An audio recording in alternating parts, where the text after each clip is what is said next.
Hello guys, welcome back to our channel. In today's video, I'm going to show you how to log into Children's University. First, you have to open the Google Chrome web browser or any other browser you prefer. And in the top section right over here, that is URL section, type down Children's University and enter it after you're done. And from here, we could see the Children's University official website right over here. Click on this. But if you want to directly log in, you can also click on this option in order to get a page for login. So I'm going to go with this one. Click on this. And from here on the top right corner, there's a login option right over here.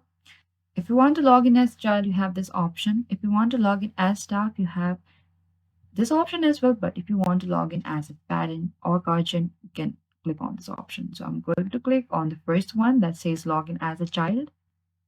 And here we could see we are required with our username and our password as well.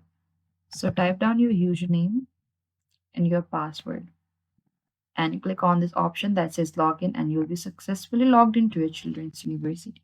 But if you have forgotten your password or lost access to your password, then you have this option that says forgotten your password, and that will help you to recover your password or get reset your password as well. And this is it guys. Thank you for watching this video. I hope I could help you. Don't forget to like, subscribe and hit the bell notification icon for more upcoming uploads.